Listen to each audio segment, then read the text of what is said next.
Hi friends, welcome back. మొన్న మట్టిని కుండీ తీసుకున్నాను కదండి. ఈ కుండీ ఇది 120 రూపీస్ పడింది. మనకు 110కి ఇచ్చారు. ఈరోజు అయితే ప్లాంట్స్ వేసేస్తున్నానండి.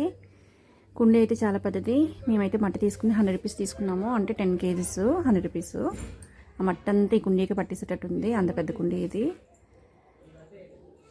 ఈరోజైతే ఈ ప్లాంట్స్ వేసేస్తున్నానండి. ఇదైతే రెడ్ రోజ్ అండి.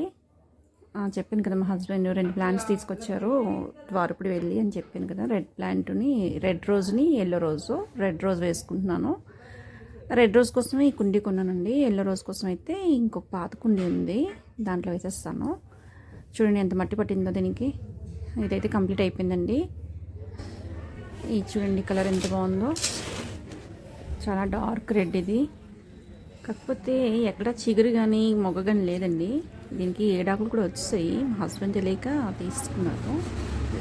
ఈ ద్వారపూడి నుంచి కాకినాడ వెళ్ళిన వేలోని పెద్ద నర్సరీ గార్డెన్ ఉందంట, చూపించారు. చాలా పెద్ద నర్సరీ గార్డెన్ అది కూడా. అక్కడ తీసుకున్నారన్నమాట.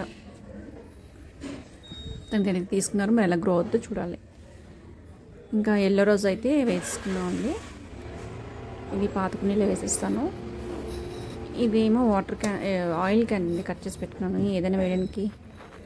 ఈ పాత మట్టి వేసేసి ఈ కొత్త మట్టి ఇందులో వేస్తానండి. ఈ కుండీలో అయితే పాత కుండీలని ఏ మొక్కలు వేసినాకున్నా ప్లాంట్స్ అనేవి చచ్చిపోతున్నాయి.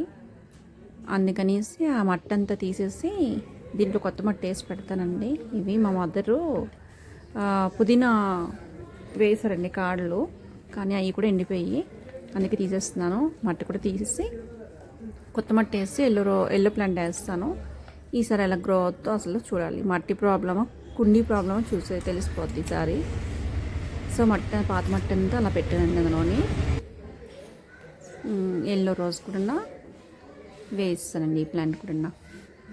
మీకు రెడ్ నచ్చిందా ఎల్లో నచ్చిందా అనేది కామెంట్ చేయండి. ప్లీజ్ లైక్ చేయండి. Thank you for watching. Bye.